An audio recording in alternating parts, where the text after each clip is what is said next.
Hi everyone, and welcome to Sid Meier's Civilization VI Gathering Storm. Today I'm going to be teaching you a little bit about how to play the game.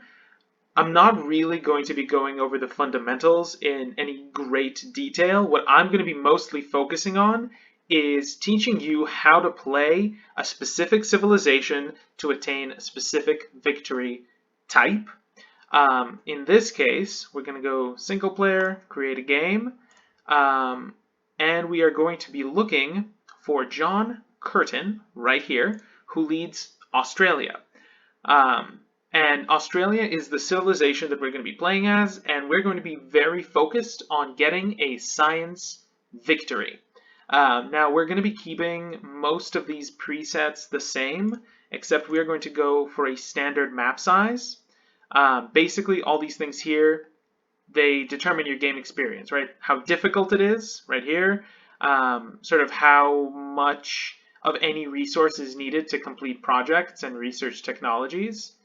What kind of map, right? Continents, a big single continent or a Pangea, lots of tiny little islands, and map size, again, just determines players, or how many players there are. In our case, we're going for standard, so that's 8 players, meaning us and 7 AI opponents.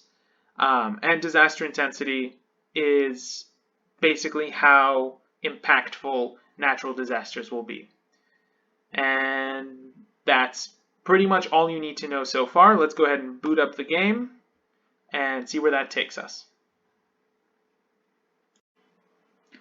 All right, so after we loaded in, I went ahead and I took us to our civilization screen. This is basically kind of the default sort of idle screen for our civilization, which kind of gives us a really nice overview of the stuff that our civ can do. We have here on the right our august leader, John Curtin, or a 3D rendering of him. Obviously quite a bit stylized. We have this nice Australian themed background, and here we have all of our abilities. So I'm not necessarily going to get too granular, as I said before, with the exact functions of the mechanics, but I want to explain why I went with Australia for a scientific victory, because if you are familiar with Civ, you might be curious. There are other civilizations that could be arguably better, quote-unquote, suited to winning that particular victory type. Australia, at its core, is a civilization that thrives on the appeal of its tiles, right? How pretty its tiles are, so to speak. Appeal within the game is determined by several factors. Proximity to coast, proximity to woods, proximity to mountains, level of pollution, the kinds of resources that are nearby. And Australia does really well at managing that. Or rather, it receives a lot of bonuses from properly managed appeal. We're going to go through these abilities and see how they tie into that, how they tie into appeal management, and of situational importance, how they tie into making use of space that other civilizations might consider unusable. Let's go ahead and first run through the abilities to see what we're working with. First and foremost, we have our leader's civilization, or excuse me, our leader's ability, which is Citadel of Civilization, plus 100% production if they have either received a declaration of war or liberated a city in the past 10 turns. What this means is, if we have had war declared on us, we get double production to everything.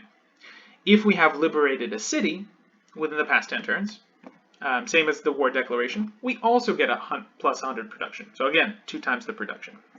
To be perfectly honest, that's not an ability that I use a whole lot, because my approach to playing the game, especially when I'm going for a science victory, is very reserved in terms of my military actions.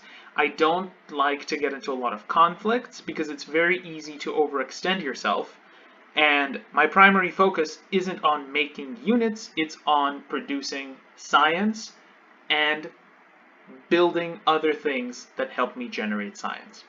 And in the end, that'll become more important as, we get into the later and later eras and technologies start costing more and more science and buildings start costing more and more production. Next up, we have Land Down Under. This is an ability unique to the Australian civilization, and this is going to be the core of our strategy. It's going to be our engine, so to speak. What we get from it: +3 housing in coastal cities. Pastures trigger a culture bomb. Yields from campuses, commercial hubs, holy sites, and theater squares are +1 tile in tiles with charming appeal, and +3 in breathtaking. Now, that was a lot of terms that just got thrown out there. Let's take a second and try to walk through what they mean. +3 housing in coastal cities. This means that any city that we settle on the coast that is adjacent to open water will get +3 housing. That means it'll be able to fit an additional 3 citizens, which is going to be very important for our strategy, as I will explain when we sort of get more into the game. Pastures trigger a culture bomb. Pastures are improvements that are made to livestock that can be found on the tiles. If we see any in-game, I will be sure to point it out to you. And a culture bomb is basically an event where tiles adjacent to the culture bomb become incorporated into your empire. So it's a great little speedy way of increasing your area, your actual landmass, without the standard process, which is through culture gain.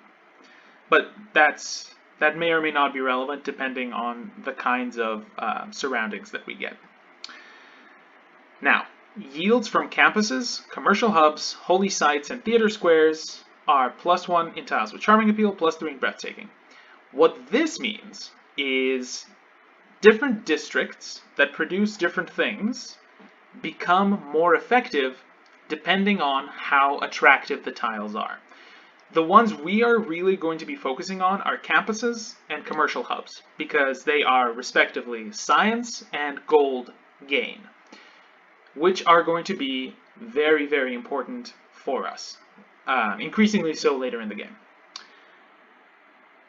In terms of how their yields are tied to appeal, really the thing we're going to be looking for most is making sure that as many high appeal tiles as possible are available to us.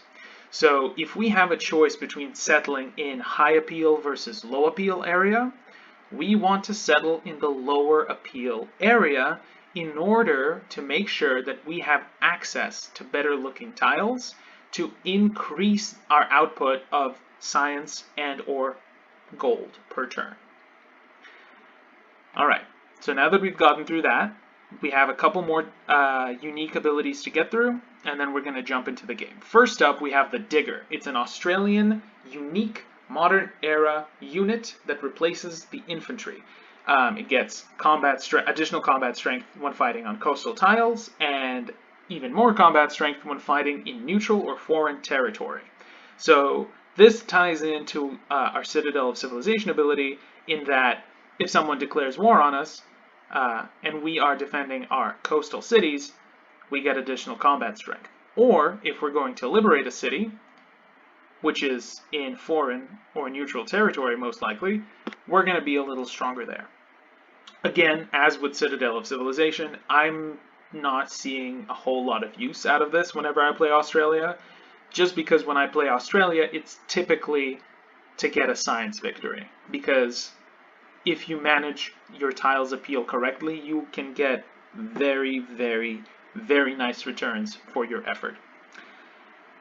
Last, but certainly not least, we have the Outback station. It's a unique builder improvement. which is basically a thing you can build on the map. It gives us +1 food and +1 production, just on its own.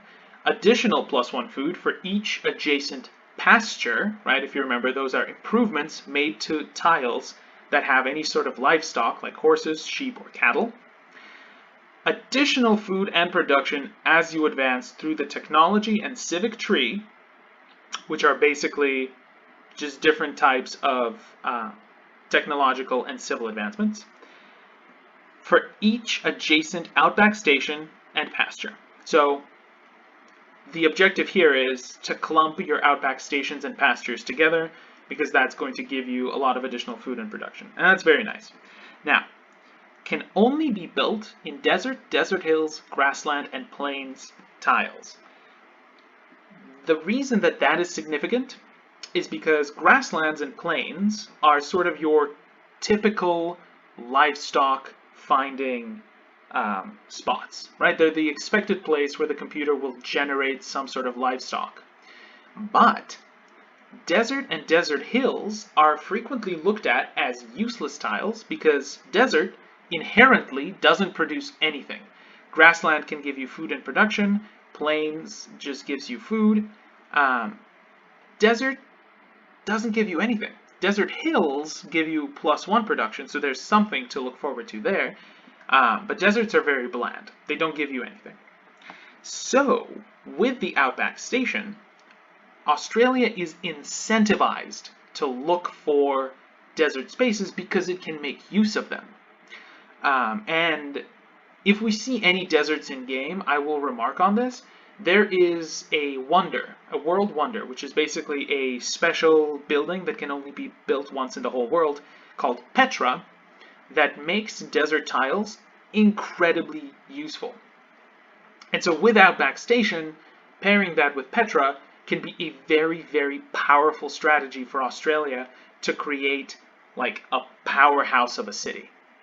And I don't know if we're necessarily going to get there in this game, but if we do, it'll certainly be something that I will try to make happen for us. Okay, so now that we've taken a look at all of this information, let's go ahead and jump into the game itself.